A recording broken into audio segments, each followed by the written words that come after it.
What is up, everybody? I'm John. This is Severe Thrifters, and I have some sales to get packed up. I have 3 eBay, not a lot. Like I said, if you've been following along, it's been this for a while now. eBay's a little messed up. I have to use my phone today because I'm uploading a new video on my iPad, what I normally record this on. So you can see a little bit of a different angle. But we're going to get through this. Let's go.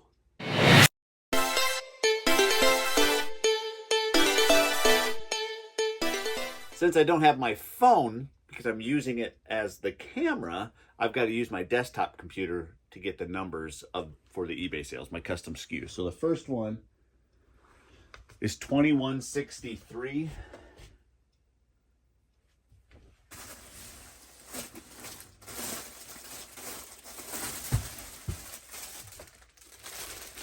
I've got to refer to my... Okay, this is a pair of A&A or Anna women's jeans. I think were they bootleg or boot cut? Yeah, boot cut stretchy. Dark blue, size 8. Just a basic pair of jeans. There's really no money in these for me. Sold them for $4.48 plus shipping. Everything will probably be up above over here where I have the camera set up. I didn't fill up my flat rate envelopes.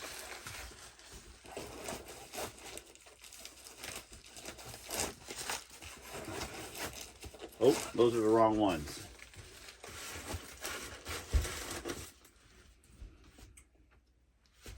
Does anybody remember what I did with them? Oh, they're right here.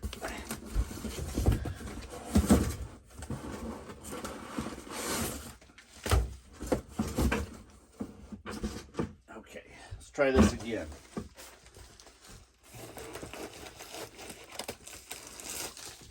Yeah, I got a haul of... I went to North Carolina, bought 4 bales of jeans, and a lot of them just weren't that great. So I honestly... I can't say it was a waste of time doing it because I got to spend time with my daughter on the drive over there and the drive back, which was a lot of fun. So it was worth it for me to do that. But like the jeans as a whole, if I was a volume seller, then maybe it would have been worth it. But for a guy like me in a small space like this, it wasn't worth it. 2163. So you have to be careful on these bales that you buy. Make sure you get as much information as you can before you purchase one. And I went into it kind of knowing, but it was my first time buying bales of jeans, but it wasn't worth it for me. Next, 2110.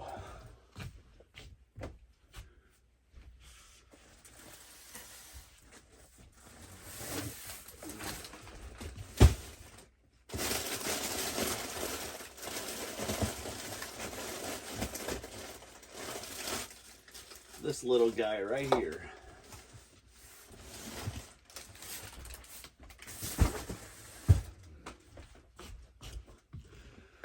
Pretty sure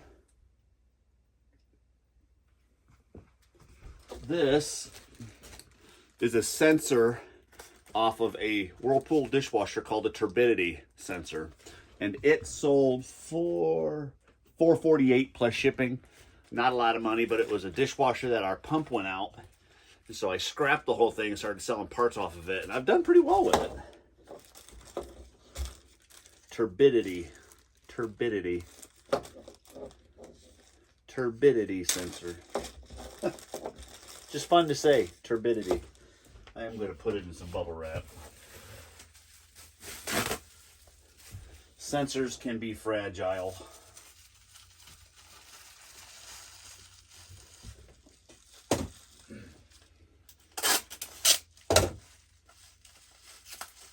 Yeah, you'll have to go back and watch my last video that you'll see on my listing because it's a brand new, what I'm doing, if you haven't watched it already, is kind of some of the stuff that I picked up during the week at thrift stores, garage sales, flea markets, stuff like that. So it's kind of like my haul video.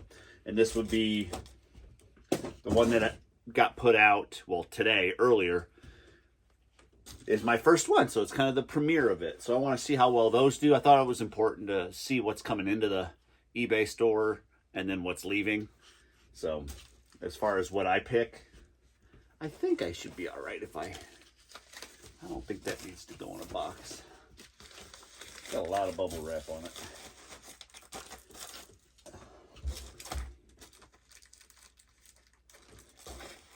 This is not going to weigh 0.8 ounces. So this will go as the 4-ounce rate. I'll just leave the number with it. Next,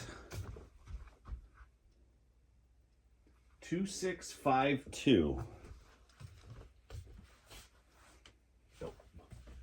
They're all at the top today, I think. 2652.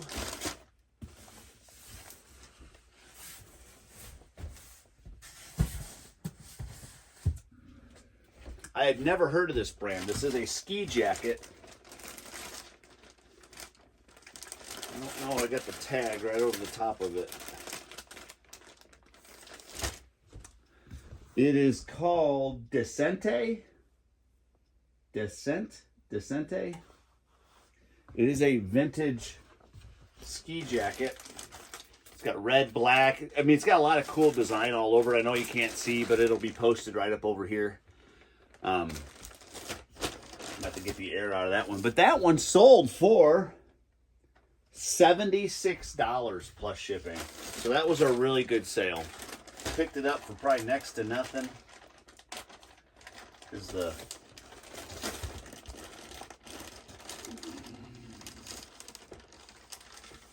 thrift store that I was volunteering at closed down, so the last week or two they did everything 50% off. So I think I paid like $5 for that jacket. Did really good on it. Now that obviously is not going to fit in a flat rate. That's got to go in a box. And honestly, I think it's just going to go in a 12 by 12 priority. I can't quite see what the shipping is on that one, but I should be okay with this.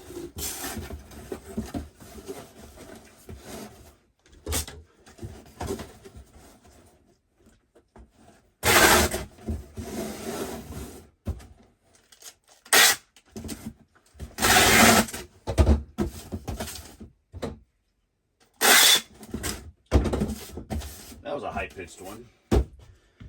Should just drop right on in there. I'm not too worried about it moving around like air pillows and stuff because it's in a bag. It'll be fine.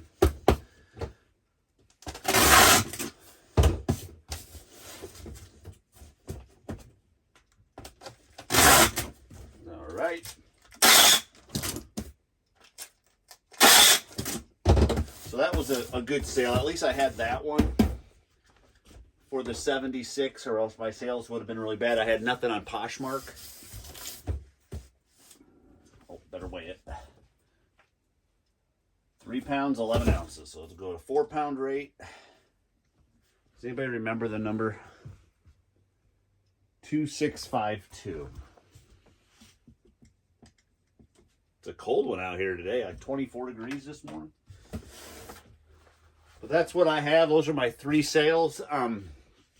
Not a big deal. I got a lot done yesterday. I got a lot of odds and ends listed. I know I'm niching down, but I wanted to go ahead and get some of my higher dollar items listed in the store. I didn't want to just give them away, and they have good sell-through rates. So I was checking sell-through rates on them all to make sure that it was worthy of actually listing. And if you don't know how to do that on your phone, if you type something in the search bar, and a bunch of listings will come up, but at the top right, you can go to filter and go down to condition. And if it's something used, make sure you take condition and put used or pre-owned.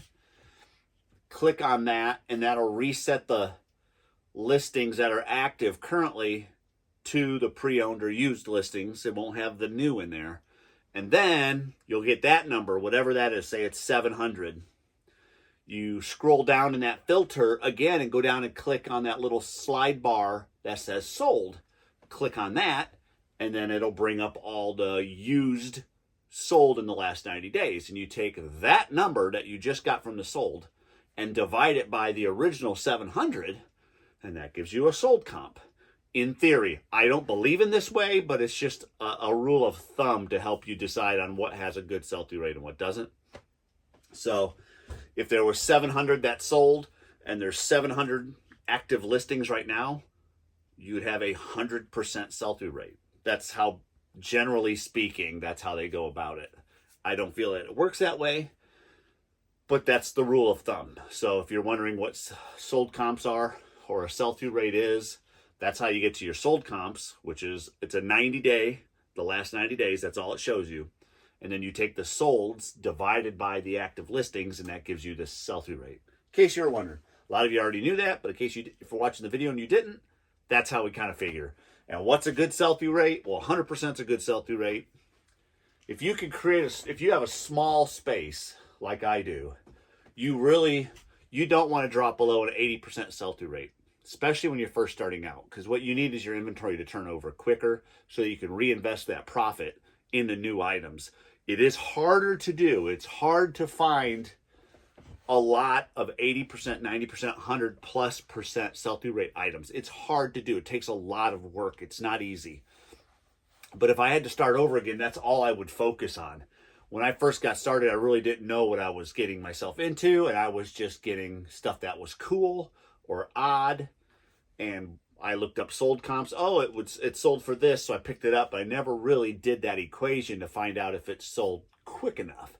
And so that's one thing that I would have changed if I started over a new store.